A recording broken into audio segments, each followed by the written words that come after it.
नमस्कार विद्यार्थी मित्रांनो, आज आपण ना आजच्या लेक्चरमध्ये हवेचा दाब आणि वारे यांचा अभ्यास करणार आहोत। भरपूर असे स्टुडंट्स आहेत मी आता बघितले की ज्यांना हा टॉपिक तो कठीण वाटतो, समजायला डिफिकल्ट वाटू शकतो, कारण की छोटे छोटे याच्यामध्ये कॉन्सेप्ट्स आहेत, छोटे छोटे पॉइंट्स आहेत, ते नीट लक्ष देऊन जर यांचा अभ्यास केला तरच समजणार आहेत। पण एकदा समजले ना की खूपच इंटरेस्टिंग आणि तसाच भरपूर नॉलेजेबल असा टॉपिक आहे, कारण की यावर आतापर्यंत आयोगाने अनेक वेळा प्रश्न विचारलेले आहेत, वेगवेगळ्या पॉइंट्स मधून प्रश्न विचारलेले आहेत। असं नाहीये की कोणत्या तरी एकाच पॉइंटवर भर दिलाय, तर जे काही वेगवेगळे पॉइंट्स आपण आज बघणार आहोत आजच्या लेक्चरमध्ये ते सगळे महत्त्वाचे आहेत। मग एकदा आजच्या लेक्चरचा आपला अजेंडा काय आहे ना तो बघून घ्या। तो आपण सुरुवातीला बघा पृथ्वीच्या रेषा बघणार आहोत। पृथ्वीच्या रेषा म्हणजेच काय, जी वृत्त आहेत पृथ्वीवर। आता तुम्हाला पृथ्वी तर माहिती आहे, याच्यावर अशा काही काल्पनिक रेषा आखलेल्या आहेत बघा। पृथ्वी आपण अशी बघितली ना तर त्याच्यावर कोणत्याच रेषा नाहीयेत, पण अभ्यासासाठी पृथ्वीच्या काही अशा काल्पनिक रेषा आखलेल्या आहेत, त्यांनाच आपण वृत्त म्हणतो। मग या वृत्तांची वेगवेगळी नावे आहेत, अक्षवृत्त, कर्कवृत्त, मकरवृत्त, रेखावृत्त। तर या वृत्तांचा आपल्याला अभ्यास करायचा आहे आणि हा अभ्यास केला तरच आपल्याला पुढचे जे पॉइंट्स आहेत ना ते समजणार आहेत, त्यामुळे हे नीट लक्ष देऊन आधी तुम्हाला बघावं लागेल। त्यानंतर आपण हवेचा दाब आणि तापमान यांचा अभ्यास करणार आहोत। आणि आता हवेचा दाब आणि तापमानच का, तर बघा इथे तुम्हाला लक्षात आलं पाहिजे की तापमानाचा परिणाम हा हवेच्या दाबावर नेहमी होतच असतो। जिथे उष्णता जास्त असते तिथे हवेचा दाब हा काय असतो, आपण म्हणू शकतो कमी असतो, किंवा तिथलं जे वातावरण असतं, हवा असते ती हलकी होते, राईट। त्यामुळे याचा तर आपल्याला अभ्यास पुढे करायचाच आहे। नंतर वाऱ्यांचे प्रकार जे वेगवेगळे आहेत ते सगळे बघणार आहोत, आणि स्थानिक वारे यांच्यावर तर अनेक वेळा परीक्षेला प्रश्न येऊन गेलेले आहेत। आता ना पुढे लेक्चर सुरू करण्याआधी तुम्हाला एक महत्त्वाची अपडेट द्यायची, ते म्हणजे आपली राज्यसेवा 2020 ची 3rd बॅच सुरू झालेली आहे। याचे जे लेक्चर्स आहेत ते 22 तारखेपासून सुरू होणार आहेत। ऍडमिशन ऑलरेडी स्टार्ट झालेले आहेत, तर तुम्ही याला ऍडमिशन घेऊ शकता। आणि बघा या बॅच मध्ये तुम्हाला 1000 पेक्षा प्लस जास्त चांगले व्हिडिओ लेक्चर्स, तसंच 150 प्लस सब्जेक्ट वाइज टेस्ट आणि 20 प्लस फुल लेंथ टेस्ट आहेत। आणि याची जी व्हॅलिडिटी असणार आहे या कोर्सची, ती जोपर्यंत आपली स्टेट सर्व्हिस एक्झाम होत नाही 2020 ची, तोपर्यंत याची व्हॅलिडिटी आहे। आणि तसंच इथे फ्री स्ट्रक्चर सुद्धा तुम्हाला दिलेले आहे, तर ते सुद्धा एकदा बघून घ्या।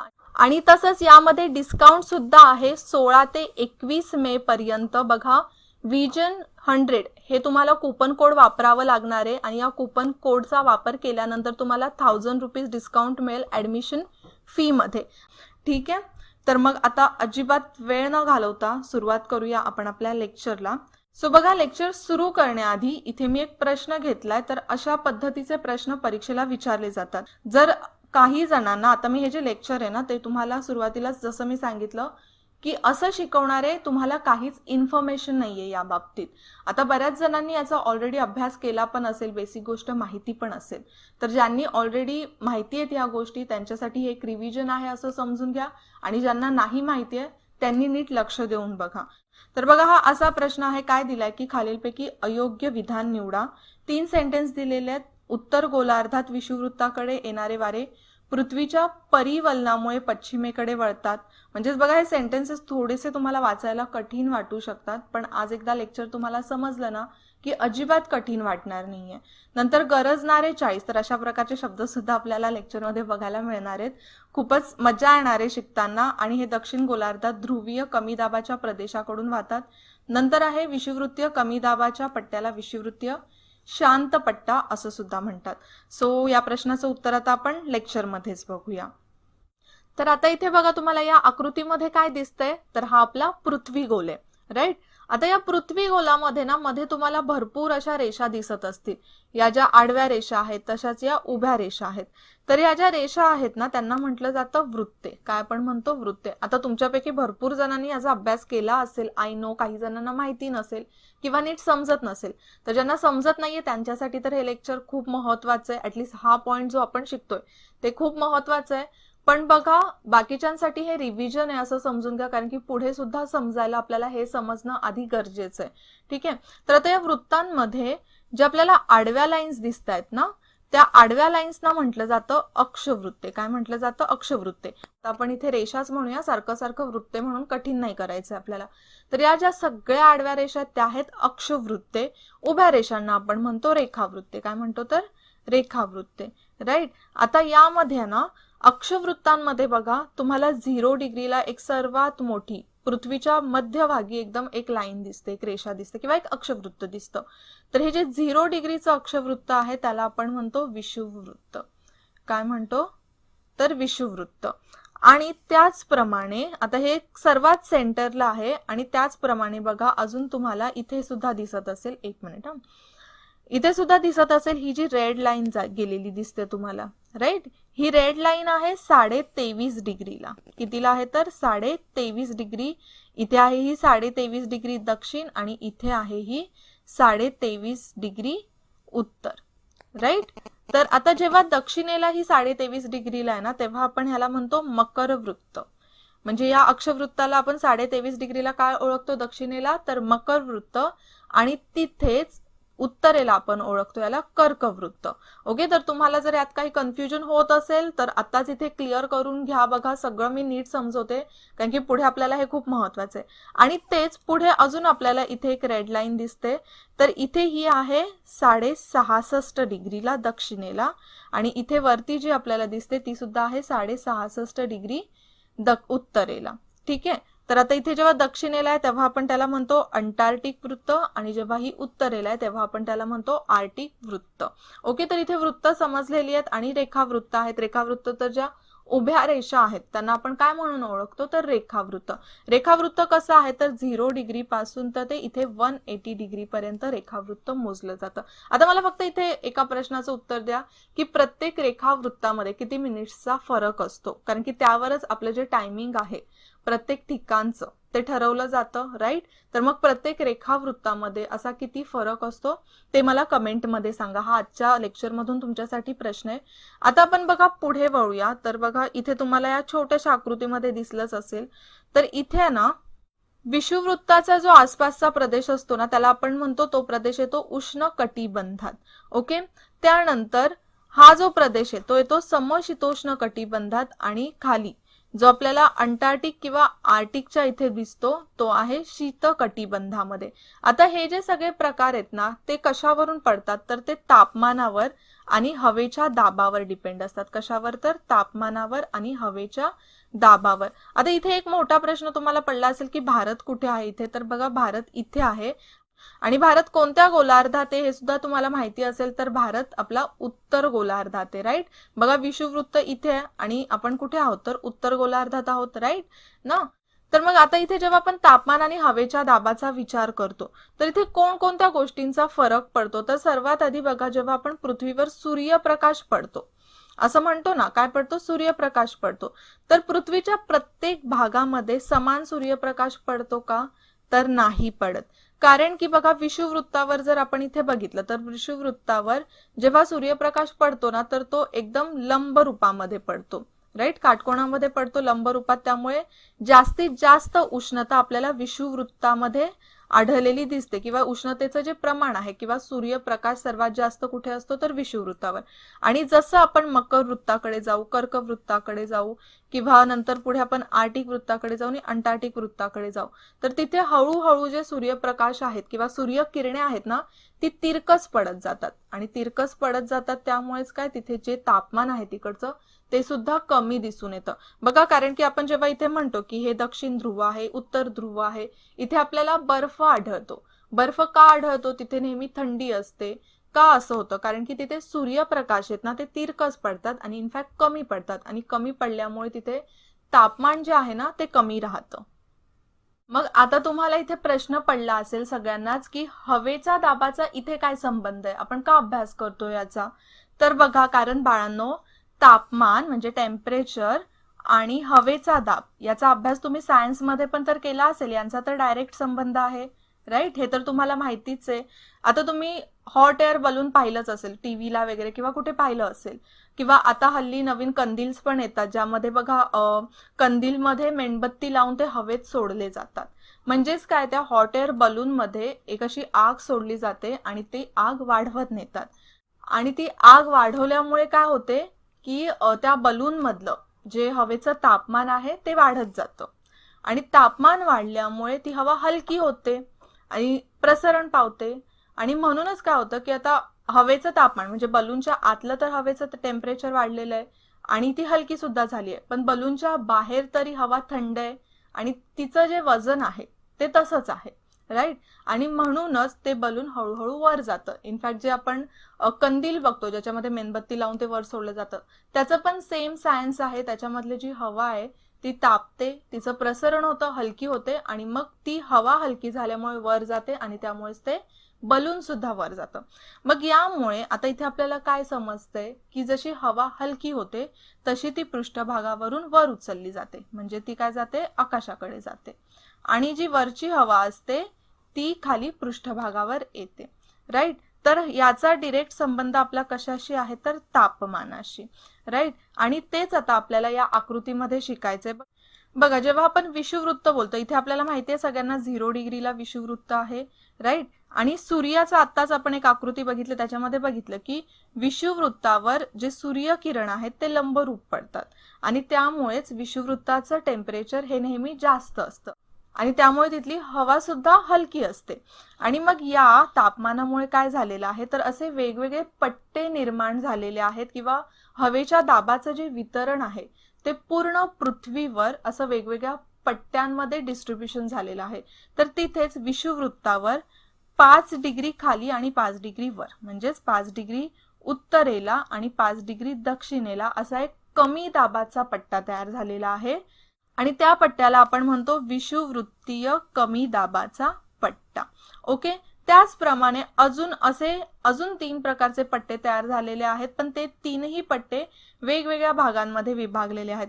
जसं तुम्ही आता खाली दक्षिणेला जाल, इथे दक्षिणेला 25 ते 35 डिग्री सेल्सिअस मध्ये एक जास्त दाबाचा पट्टा तयार झालेला आहे, त्याला आपण म्हणतो मध्य अक्षवृत्तीय पट्टा किंवा तुम्ही त्याला उपोष्ण कटिबंधीय जास्त वायुदाबाचा पट्टा असं सुद्धा म्हणू शकता. काय तर उष्ण कटिबंधीय जास्त वायुदाबाचा पट्टा किंवा मध्य अक्षवृत्तीय जास्त वायुदाब पट्टा. आता इथे जी नावं आहेत ना ती तुम्हाला पुस्तकांमध्ये काही काही ठिकाणी वेगळी दिसतील, जिथे वायुदाबाला वायुभार म्हटलं गेलंय किंवा हे जे पट्टे आहेत ते आता सेमच आहेत वायुदाबाचे किंवा हवेच्या दाबाचे, पण त्याची नावं थोडीशी अशी वेगळी दिसतील.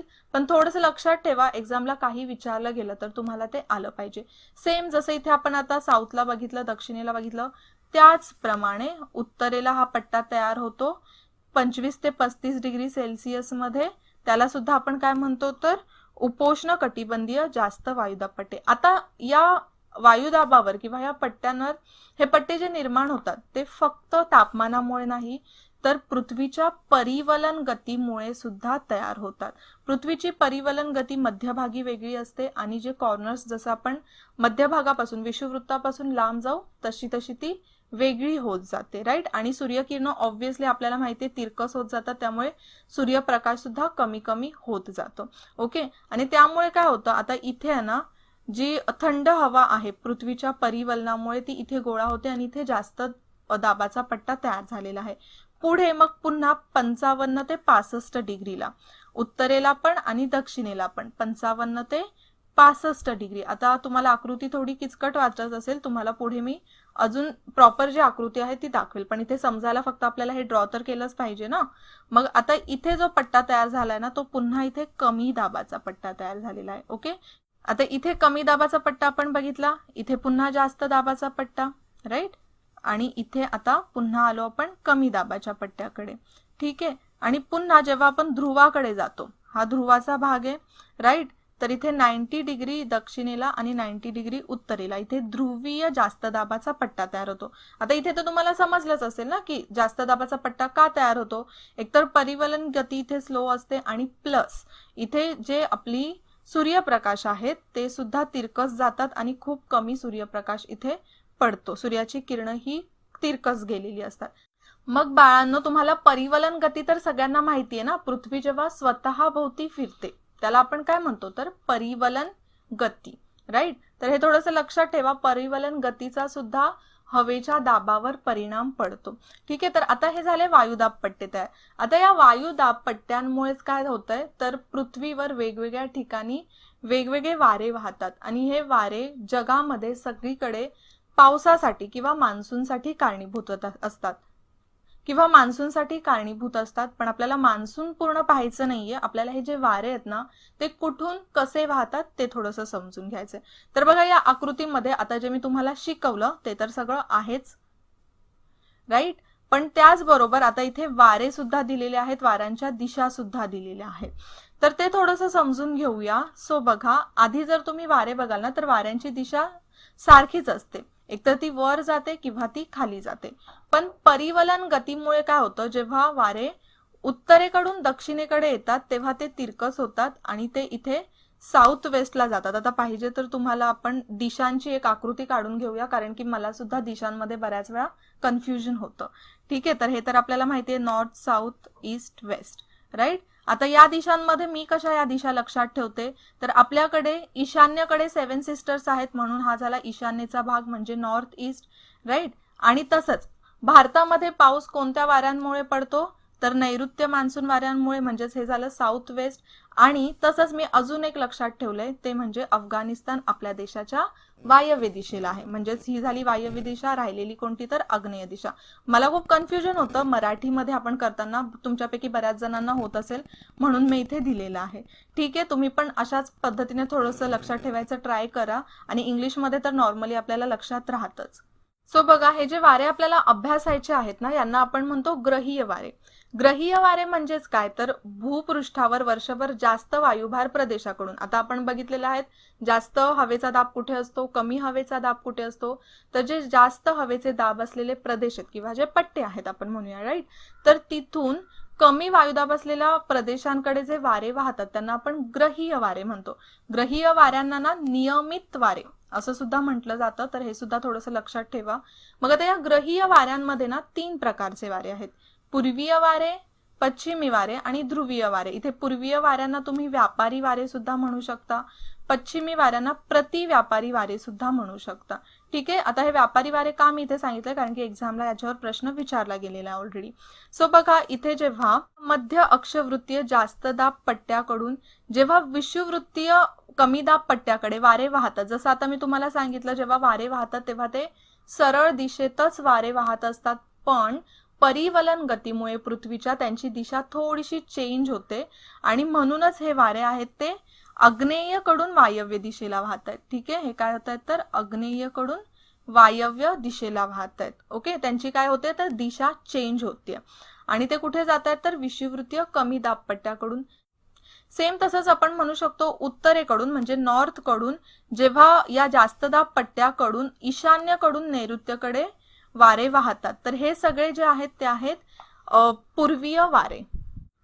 लक्षात आलंय. आता पूर्वीय वारे कशाला म्हणतात म्हणजे आपण वाऱ्यांमधला एक प्रकार नीट समजून घेतलाय. आता त्यांना व्यापारी वारे पण मी आताच तुम्हाला सांगितलं म्हटलं जातं. तर व्यापारी वारे यासाठी म्हणतात की जेव्हा व्यापार होतो समुद्र मार्गाने तेव्हा या वाऱ्यांचा उपयोग जहाजांच्या किंवा शिप्सच्या दिशेसाठी केला जायचा, म्हणूनच या वाऱ्यांना व्यापारी वारे असं सुद्धा म्हटलं जातं. आणि नंतर मग आपण वळूया आता पश्चिमी वाऱ्यांकडे. तर बघा, जास्त दाब पट्टा इथे आहे, तर या जास्त दाब पट्ट्याकडून पुन्हा इथे नैऋत्यकडून ईशान्येकडे, कुठे तर नैऋत्यकडून ईशान्येकडे उत्तरेला आणि दक्षिणेमध्ये वायव्येकडून आग्नेयेला, राईट. म्हणजेच नॉर्थ वेस्ट कडून साऊथ ईस्टला जेव्हा वारा जातो किंवा जे वारे वाहतात त्यांना आपण म्हणतो पश्चिमी वारे. हे सगळे वारे लक्षात ठेवा, कुठून कुठे वारे वाहतात दिशा तुमच्या चांगल्या नीट लक्षातच राहिल्या पाहिजेत, अदरवाईज तुम्हाला एक्झामला आन्सर येणार नाही. तर हे झाले पश्चिमी वारे. आता नंतर येतात ते म्हणजे ध्रुवीय वारे. ध्रुवीय वारे कुठून कुठे वाहतात तर ध्रुवाच्या प्रदेशाकडून पुन्हा उपध्रुवीय कमी दाब पट्ट्याकडे, म्हणजेच इथे उत्तर ध्रुवाकडून इथे उत्तरेला उपध्रुवीय कमी दाब पट्ट्याकडे वाहतात आणि त्याचप्रमाणे दक्षिण ध्रुवाकडे उपध्रुवीय कमी दाब पट्ट्याकडे वाहतात. तर हे कसे वाहतात आता हे सुद्धा वाहतात, जेव्हा दक्षिणेकडे वाहतात तेव्हा आग्नेयकडून वायव्येला वाहतात आणि जेव्हा उत्तरेला वाहतात तेव्हा ते ईशान्येकडून नैऋत्येला वाहतात. ठीक आहे, सो आता हे सगळे वाऱ्यांची दिशा, ते कुठून कुठे वाहतात, कोणत्या पट्ट्याकडून कोणत्या पट्ट्याकडे वाहतात, हे सगळं लक्षात राहिलं पाहिजे. आणि महत्वाचं म्हणजे मेन पॉइंट काय, हे जे आपण ग्रहीय वारे म्हणतोय किंवा नियमित वारे म्हणतोय, हे सगळे वारे नेहमी जास्त दाब पट्ट्याकडून कमी दाब पट्ट्याकडेच वाहणार आहेत. त्यामुळे सगळे जे हवेचे दाब पट्टे आहेत ते तुमच्या लक्षात राहिले की ऑटोमॅटिक तुम्हाला जे वारे आहेत ते कोणत्या दिशेने कुठून वाहत आहेत ते सुद्धा चांगलं लक्षात राहील. राईट. सो आता आपण जे हे बेसिक वारे आहेत 3 प्रकार, ते वाऱ्यांचे 3 प्रकार बघितलेत. पण यामध्ये ना अजून एक थोडंसं इंटरेस्टिंग फॅक्ट आहे बघा. इथे जेव्हा आपण पश्चिमे वारे दक्षिणेला बघतो ना, दक्षिणेची बाजू, आता आपल्याला उत्तरेचा विचार नाही करायचा आहे, उत्तरेकडे पण ऑलरेडी बघितलेले पूर्वीय वारे आहेत, पश्चिमी वारे आहेत आणि ध्रुवीय वारे आहेत. पण जेव्हा आपण दक्षिणेच्या पश्चिमी वाऱ्यांचा विचार करतो ना, यामध्ये अजून काही वाऱ्यांचे प्रकार आहेत. म्हणजेच काय, आता दक्षिण गोलार्धात जर आपण गेलो ना, तर तिथे ना असं भूमिखंड किंवा मोठे मोठे असे जमिनीचे भाग आहेत ना, ते खूप कमी आहेत. त्यामुळे तिथे वारे खूप म्हणजे खूप जोराने वाहतात आणि त्या वाऱ्यांचा ना वेगवेगळ्या प्रकारे आवाज येतो. तर ना त्या आवाजावरून वाऱ्यांची नावं ठेवण्यात आलेली आहेत आणि ती खूप फनी आहेत बघा. जेव्हा ना 40 डिग्री अक्षवृत्ताजवळ हे वारे वाहतात ना, तर ते खूप असे गर्जना करत वगैरे वारे वाहतात, म्हणून त्यांना म्हटलं जातं गरजणारे 40. काय म्हटलं जातं तर गरजणारे 40. लक्षात ठेवा, गरजणारे 40 आहेत. आणि त्यानंतर 50 डिग्री अक्षवृत्ताला ते अजून जोरजोरात वाहतात, अजून जोरजोराने आवाज करून वाहतात. त्यामुळे त्याला म्हटलं जातं 50 खळवळणारे 50. काय म्हटलं जातं तर खळवळणारे 50. लक्षात ठेवा, हे फक्त पश्चिमी वाऱ्यांच्या संबंधातच आहे, ते पण फक्त आणि फक्त दक्षिणेला. राईट. आणि मग पुढे 60 डिग्री अक्षवृत्तावर गेलात ना, तर तिथे अजून जोरजोरात म्हणजे एकदम कर्कश आवाजात ते वारे वाहू लागतात. बघा, वाऱ्यांचा सुद्धा आवाज येतो. तुम्ही जेव्हा मोठे मोठे वारे वाहतात तेव्हा तुम्ही ऐकलंच असेल, तर तिथे हे खूप मोठ्याने आवाज करत वाहत असतात. आणि जेव्हा 60 डिग्री अक्षवृत्तावर असतात ना, तेव्हा त्यांना म्हटलं जातं कर्कश 60. काय म्हटलं जातं तर कर्कश 60 किंवा किंचाळणारे 60 असं सुद्धा म्हटलं जातं. तर हे लक्षात ठेवा. बघा, थोडी फनी नाव आहेत, तुम्हाला लक्षात राहतीलच. आता या सगळ्यांच्या नोट्स आहेत ना, मी तुम्हाला इथे दिलेल्या आहेत, तुम्ही पाहिजे तर एकदा वाचून घ्या. आपण आकृतींवरूनच सगळा अभ्यास केलेला आहे, कारण की आकृतीवरच आपल्याला प्रत्येक गोष्ट ही समजणार होती. ठीक आहे. आता बघा, यामध्ये ना मोसमी वारे सुद्धा येतात. तर बघा, वाऱ्यांच्या 2 प्रकारांमध्ये एक प्रकार तर आपण बघितलेला आहे, ग्रहीय वारे, आणि दुसरे असतात मोसमी वारे. पण त्यांचा आता आपण अभ्यास करत नाहीये, कारण की ते लेक्चर खूप मोठं होईल. पण त्याच्यामध्येच इम्पॉर्टंट आहे ते म्हणजे एल निनो आणि ला निना. तर ते थोडंसं समजून घ्या, कारण की बघा, एल निनो आणि ला निनाचा ना जगाच्या पूर्ण वातावरणावर किंवा जगाच्या मान्सूनवर बराचसा फरक पडतो. तर इथे कसं आहे बघा, इक्वेडोर आणि पेरू. तर या मॅपमध्ये तुम्हाला इथे दिसत असेल की इक्वेडर दक्षिण अमेरिकेच्या एकदम पश्चिमेला जे आहे तो पेरू देश आहे. तर दक्षिण अमेरिकेच्या पश्चिम किनाऱ्यावर ना काही वेळा असे गरम पाण्याच्या प्रवाह तयार होतात. म्हणजे कसं होतं, आता तिथला समुद्राचं पाणी आहे, जर आपण बघितलं ना, तर हा विषुववृत्ताचा भाग आहे पेरू देशाच्या शेजारी. तर तिथे पाण्याचा प्रवाह ना थोडा गरम होतो आणि मग हे गरम पाण्याच्या प्रवाहांनाच म्हटलं जातं एल निनो. एल निनोचा अर्थ काय होतो तर लहान मुलगा. हे एक स्पॅनिश वर्ड आहे आणि याचा अर्थ होतो लहान मुलगा, किंवा त्याला क्रिस्ताचे मूल सुद्धा म्हटलं जातं. हे सुद्धा लक्षात ठेवा, काय म्हटलं जातं तर क्रिस्ताचे मूल. आणि त्याचप्रमाणे ला निना आहे. तर ला निना म्हणजेच काय तर ला निनाचा अर्थ होतो लहान मुलगी. हा सुद्धा स्पॅनिश वर्डच आहे. आणि आता ला निना कधी येतात तर ला निनाच्या काळात काय होतं तर पॅसिफिक महासागरावरून, जर बघा तुम्ही मॅपमध्ये बघितलं तर पॅसिफिक महासागर किती मोठा आहे. तर या पॅसिफिक महासागरावरून वाहणाऱ्या वाऱ्यांचा वेग जास्त असतो आणि मध्य पूर्व पॅसिफिक मध्ये थंड पाण्याचे मोठ्या प्रमाणावर अभिसरण होते. तर त्यावेळेला तिथे एकदम जास्त दाबाचं क्षेत्र निर्माण होतं आणि त्यामुळेच काय होतं की पॅसिफिक, अटलांटिक आणि हिंदी महासागरांच्या सागरी अभिसरणावर त्याचा परिणाम होतो. आणि त्यामुळेच हा परिणाम झाल्यामुळेच भारत आणि जर आपण आग्नेय आफ्रिका बघितलं तर भारतामध्ये सुद्धा या वाऱ्यांमुळे जो मोसमी पाऊस आपला होतो तर भरपूर असा पाऊस ला निनामुळे पडतो. ठीक आहे. ला निनामध्ये काय आहे तर थंड पाण्याचे वेग असतात आणि एल निनो मध्ये काय आहे तर गरम पाण्याचे प्रवाह असतात. ठीक आहे, तर या दोन्ही गोष्टी नीट लक्षात ठेवा. तर बघा, जे महत्वाचे वारे आहेत किंवा जे महत्वाचे प्रवाह आहेत ना, ते आता आपण कव्हर केलेले आहेत. आय होप तुम्हाला ते समजले असतील. थोडंसं बोर लेक्चर वाटलं असेल तुम्हाला, पण बघा तेवढंच इंटरेस्टिंग सुद्धा आहे. बऱ्याचशा नवीन गोष्टी सुद्धा यातून शिकायला मिळतात, राईट. मग मुलांना आपल्याला त्या वाऱ्यांबरोबर स्थानिक वाऱ्यांचा अभ्यास करणं सुद्धा तेवढंच महत्वाचं आहे.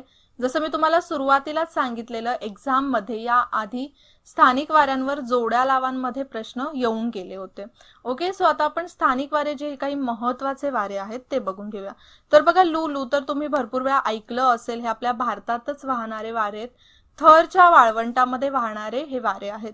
तर बघा, थरच्या वाळवंटामध्ये तुम्ही इथे बघू शकता, थरच्या वाळवंटामध्ये राजस्थानमध्ये आहे. तर इथून हे वारे पूर्णपणे वाहतात भारतामध्ये. जर तुम्ही बघितलात तर उत्तर प्रदेशमध्ये सुद्धा वाहतात. आणि बऱ्याच वेळा तुम्ही ऐकलं असेल की लू आली, म्हणजे त्यावेळेला खूपच गरम वगैरे होतं आणि तेच असतात ते म्हणजे लूचे वारे. नंतर सिमुम कुठे आढळून येतात तर सहारा आणि अरेबियन वाळवंटामध्ये इथे तुम्हाला दिसेल. नंतर चिनूकचे वारे हे USA मध्ये म्हणजेच उत्तर अमेरिका खंडामध्ये ज्या रॉकी पर्वत आहेत ना, तर तिथे हे वाहतात आणि यांना ना स्नो इटर म्हणून सुद्धा ओळखलं जातं. बघा, इथे तुम्हाला प्रश्न येऊ शकतो की स्नो इटर म्हणून कोणत्या वाऱ्यांना ओळखलं जातं. त्याचप्रमाणे मिस्ट्रल हे स्पेन आणि फ्रान्स तसंच भूमध्य सागर जे आहे तर त्या भागामध्ये वाहतात. नंतर बोरा इटलीमध्ये हे वारे वाहतात. त्याचप्रमाणे पॉम्पेन हे वारे दक्षिण अमेरिका खंडामध्ये वाहतात. बघा, दक्षिण अमेरिकामध्ये जे पंपासचं गवताळ प्रदेश आहे, पंपासचा गवताळ प्रदेश तुम्हाला सगळ्यांना माहितीच असेल, तर तिथे हे वारे वाहतात. आणि फॉन कुठे वाहतात तर आल्प्स पर्वत इथे आपले तुम्हाला दिसतंय, तर आल्प्स पर्वताच्या उत्तर भागामध्ये फॉनचे वारे वाहतात. ठीक आहे. आणि सुरुवातीला बघा, हा आपण प्रश्न सुद्धा बघितलेला, त्याचं उत्तर पण तर आपल्याला बघायचंय. काय प्रश्न विचारलेला तर खालीलपैकी अयोग्य विधान निवडा. तर ह्यामध्ये आपल्याला 3 स्टेटमेंट्स दिलेत. पहिलं स्टेटमेंट काय दिलंय, उत्तर गोलार्धात विषुववृत्ताकडे येणारे वारे. आता उत्तर गोलार्धात विषुववृत्ताकडे येणारे म्हणजेच वारे कोणते, तर हे विषुववृत्त आहे आणि उत्तर गोलार्धामध्ये येणारे वारे म्हणजे इथून येणारे वारे, राईट. हे आपण उत्तर गोलार्ध इथे आहे, दक्षिण गोलार्ध इथे आहे, राईट. भारत कुठे आहे आपला तर उत्तर गोलार्धात आहे. ओके, सो बघा, इथे जेव्हा हे वारे येत आहेत, ओके, तर आता हे वारे कुठून येत आहेत, जास्त दाब पट्ट्याकडून. आपण त्याला काय म्हणू शकतो की उपोष्ण कटिबंधीय जास्त दाब पट्ट्याकडून हे वारे येत आहेत, राईट. मग जेव्हा हे वारे येतात, तर आता जसं मी तुम्हाला सुरुवातीला सांगितलं, बघा इथे थोडंसं ना लॉजिक लावण्याची गरज आहे. आपण लेक्चरमध्ये बघितलं की वाऱ्यांची दिशा मूळ कशी असते, सरळ असते, राईट. फक्त काय तर जास्त दाब पट्ट्याकडून ते विषुववृत्ताकडे येत आहेत. पण पृथ्वीच्या परिवलनामुळे या वाऱ्यांची दिशा चेंज होते आणि ते वाऱ्यांच्या पश्चिमेकडे म्हणजे स्वतःच्या दिशेच्या पश्चिमेकडे वाहू लागतात. जरी आपण इथे असं म्हणतोय ना की ईशान्येकडून इथे नैऋत्यला हे वारे वाहत आहेत, पण ही त्यांची वाहण्याची दिशा झाली. पण ऍक्च्युअल त्यांची जी दिशा आहे वाहण्याची मूळ दिशा, त्यांच्या कोणत्या दिशेला वाहत आहेत ते इथे पश्चिमेला वाहत आहेत, वेस्टला वाहत आहेत. म्हणजेच हे सेंटेन्स बरोबर आहे, राईट. नंतर विचारलंय, गरजणारे 40 हे वारे दक्षिण गोलार्धात ध्रुवीय कमी दाबाच्या प्रदेशाकडून वाहतात. एकतर गरजणारे 40 हे कोणते वारे आहेत तर हे पश्चिमी वारे आहेत. ओके, त्यामुळे इथे कन्फ्युजन क्रिएट व्हायचं जास्त काही कारण नाहीये, राईट. प्रत्येक गोष्ट लक्षात ठेवा. जरी तुम्हाला गरजणारे 40 विचारलं किंवा आपण अजून काय बघितलेलं तर खळवळणारे 50 पाहिलेलं, नंतर कर्कश 60 पाहिलेलं, काहीही नावं आली तरी लक्षात असलं पाहिजे की ते कोणते वारे आहेत, पश्चिमी वारे आहेत, राईट. मग आता हे दक्षिण गोलार्धातले जे गरजणारे वारे आहेत तर हे बरोबर आहे, दक्षिण गोलार्धातच असतात गरजणारे 40. उत्तर गोलार्धात असतात का तर नसतात. मग आता हे ध्रुवीय कमी दाबाच्या प्रदेशाकडून वाहतात का, नाही. हे कुठून वाहतात, इथे मध्य अक्षवृत्तीय जास्त दाब पट्ट्याकडून उपध्रुवीय कमी दाब पट्ट्याकडे वाहत आहेत, राईट. म्हणजे सेकंड सेंटेन्स तर बरोबर आहे, म्हणजे चुकीचं आहे. म्हणजेच आपलं उत्तर काय असणार आहे तर सेकंड वालं. तरी आपण थर्ड एकदा बघून घेऊया. विषुववृत्तीय कमी दाबाच्या पट्ट्याला विषुववृत्तीय शांत पट्टा असं म्हणतात. हे पण थोडंसं लॉजिकल बेस्डच आहे. बघा, विषुववृत्तावर आपल्याला माहिती आहे सूर्याची किरणं लंबरूप पडतात, त्यामुळे इथे उष्णता जास्त असते आणि हवा पण कशी असते, हलकी असते. म्हणून इथे जे वाऱ्याचं प्रमाण आहे, राईट, म्हणजे जे वाऱ्याचं वाहण्याचं प्रमाण हे सगळं कमी आहे. म्हणून हा प्रदेश आहे ना वर्षाचे 12ही महिने आपण म्हणू शकतो नेहमी शांत असतो. म्हणूनच याला म्हटलं जातं विषुववृत्तीय शांत पट्टा. ओके, सो इथे तुम्हाला आन्सर समजलेलं आहे. सो आय होप तुम्हाला इथपर्यंत पूर्ण लेक्चर समजलं असेल. आपण थोडंसं ना पटकन रिव्हिजन करून घेऊया. तर बघा इथे आपल्याला हा आपला पृथ्वी गोल दिसतोय. जसं तुम्हाला सुरुवातीला सांगितलं, यामध्ये वेगवेगळी वृत्त आहेत. अक्षवृत्त आहे, नंतर अक्षवृत्ताचा जो मधला भाग आहे किंवा जे सर्वात सेंटरचं अक्षवृत्त आहे त्याला आपण म्हणतो विषुववृत्त.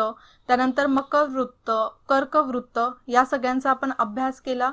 मग आता तापमानामुळे आणि तसंच पृथ्वीच्या परिवलन गतीमुळे पृथ्वीवर काही वायुदाब पट्टे किंवा वायुभार पट्टे तयार झालेले आहेत. त्यामध्ये विषुववृत्तावर म्हणजे विषुववृत्ताच्या 5 अंश दक्षिणेला आणि 5 अंश उत्तरेला. आता बघा हे जे 5 अंश उत्तर किंवा दक्षिण हे एक्झॅक्ट नाहीये.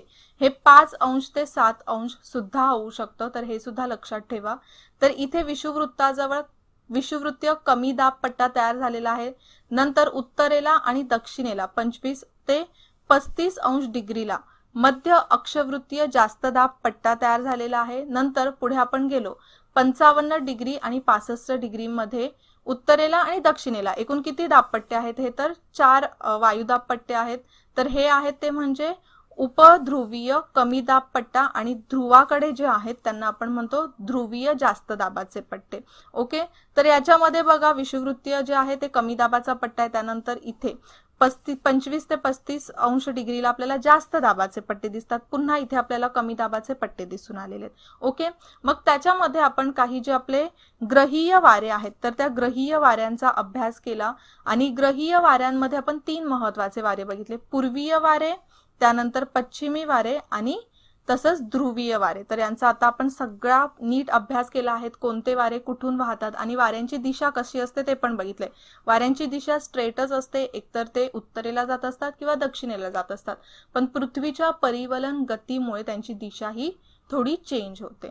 ठीक आहे, सो मग आता आपण आजच्या लेक्चरला इथेच थांबूया. आय होप तुम्हाला पूर्ण लेक्चर समजलं असेल. जर यातून सुद्धा तुम्हाला काही डाऊट्स असतील तर तुम्ही विचारू शकता. आणि बघा आपण वाऱ्याचा किंवा हवेच्या दाबाचा आपण हा एक पार्ट घेतलेला आहे जो तुम्हाला समजणं खूप गरजेचं होतं. याच्यामध्ये अजून बरेचसे प्रकार आहेत, मोसमी वारे वगैरे. जर त्यात तुम्हाला काही डाऊट्स असतील तर तुम्ही कमेंटमध्ये नक्की विचारू शकता. आणि तसंच बघा तुम्हाला एक महत्त्वाची अजून अपडेट द्यायची आहे. आपल्या विजन स्टडी वेबसाईटवर सगळ्यांसाठी फ्री प्रॅक्टिस टेस्ट अवेलेबल आहेत. तर तुम्ही वेडनेसडेला तसंच डेली टेस्ट देऊ शकता आणि सॅटर्डेला ज्या वेगवेगळ्या सब्जेक्टच्या टेस्ट आहेत तर त्या कंडक्ट करू शकता. तुमच्या रिव्हिजनसाठी त्या खूपच उपयोगाच्या ठरणार आहेत. ओके, सो पुन्हा भेटूया आपण नेक्स्ट लेक्चरला. तोपर्यंत जय हिंद, जय महाराष्ट्र आणि थँक्यू. तुम्ही सरकारी नोकरीसाठी तयारी करत आहात, त्यासाठी टॉप कोचिंग इन्स्टिट्यूट शोधत आहात. आपले प्रश्न सोडवण्यासाठी घेऊन येत आहोत विजन स्टडी, स्मार्ट विद्यार्थ्यांसाठी स्मार्ट लर्निंग प्लॅटफॉर्म. म्हणूनच वेळ न वाया घालवता आजच प्रवेश घ्या आणि तुमच्या स्वप्नातील सरकारी नोकरीच्या एक पाऊल जवळ जा, तेही अगदी माफक दरामध्ये. तर वाट कशाची पाहताय? एक उज्ज्वल भविष्य तुमच्या समोर आहे. आम्ही प्रवेश घेतलाय, तुम्हीही घ्या. अधिक माहितीसाठी आजच भेट द्या. Visit www.visionstudy.in. हो, स्वप्न पूर्ण होतात.